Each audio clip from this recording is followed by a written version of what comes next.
won his first match by a narrow margin of 1 pin with a 200-game clean game going against Weber.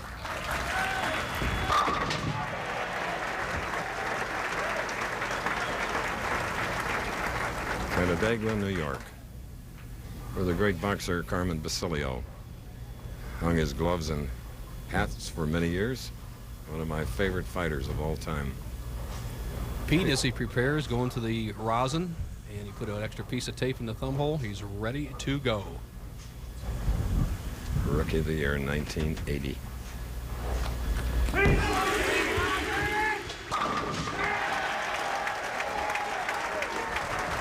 With his father, Dick, looking on there, you saw him.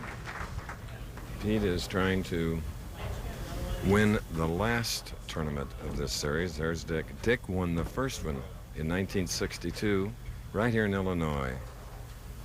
And there's Pete's wife, Tracy.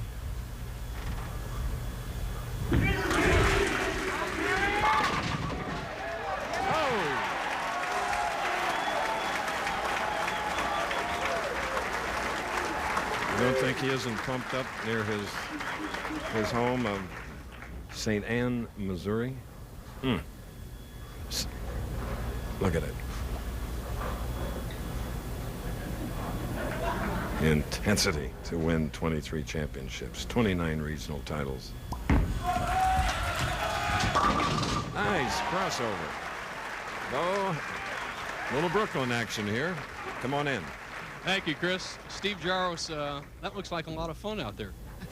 Yeah, they're tough. You know, the scores have been a little bit low all week, but yet the potential has been there to bowl good. I struggled a little bit the last couple of rounds yesterday with shot making. I tended to cut a few shots off. I did it today, but you know, I kind of hung in there. I thought I had that one. You've got a great year going. Good luck the rest of the year, Chris, and he's going to win some more titles. Back to you. Doug was trying to make it 3 in a row here in the semifinal game, but he's going to have a 2 and sleeper 8 to cover. There it is. Very often from that perspective, bowler's perspective, you don't even see the 8-pin.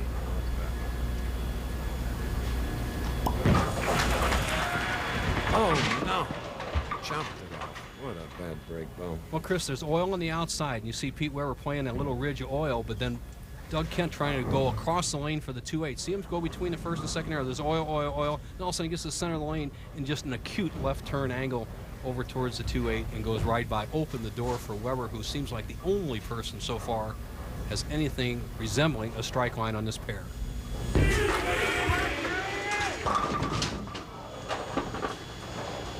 Pete going over the other side, and he's left the 6-10. Pete has been on our telecasts most of the 84 TV appearances that he's had. Imagine that, 84, and he's only 34.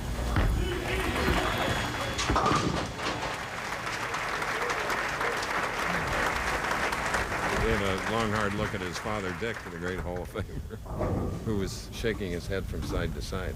Well, Dick is obviously one of the greatest bowlers, if not the greatest of all time, and giving a little advice to his son. There he is. For my money, they can all tee it up against him, and they'll finish second. So, obviously, his son's trying to rewrite some of his records.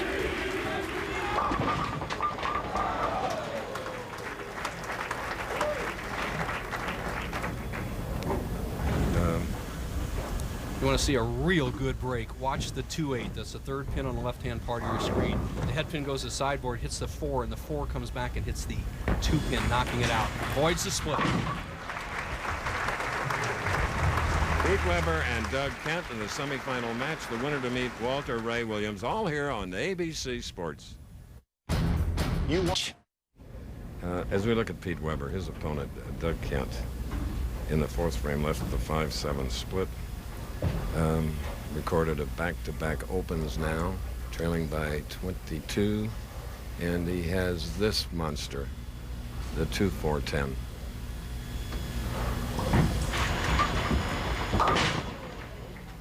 Three consecutive open frames, bad break for Doug Kent. Bo?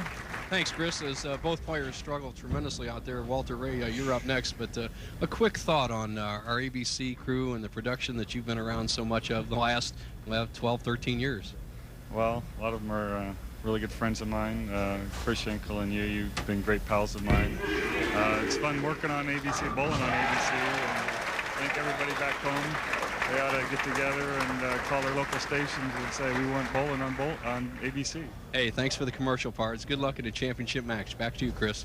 Well, like we always say, Bo knows, Walter Ray knows, because ABC covers bowling better than anyone, and I've been so proud to be a part of it.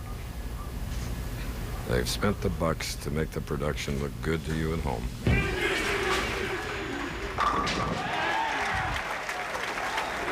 The Pete Weber double, striking the 5th and 6th frames and 44 pins, so getting a little closer to the dream match to end our journey.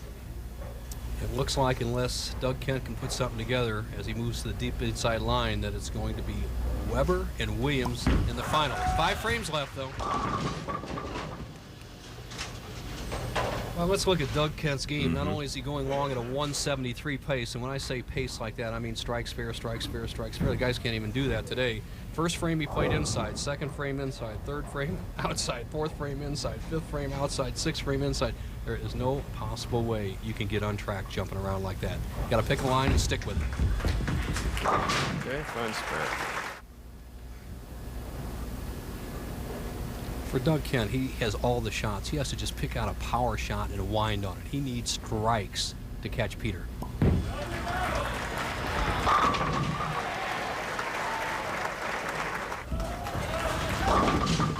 Doug Kent, in his second game today, is facing a Tiger named Pete Weber. Pete has strung 4. He has a 64-pin lead here in the semifinal match, Nelson. Well, Doug Kent just going through every bowler's nightmare, struggling on a championship round and national television, but he's a great young player. There are so many great players, members of the Professional Bowlers Association. What a joy it's been to be with Mark Gerberick and Kevin Shippey, my pal.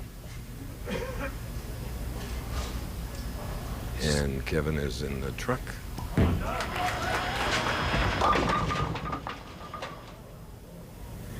Well, Doug, a nice paycheck, bud.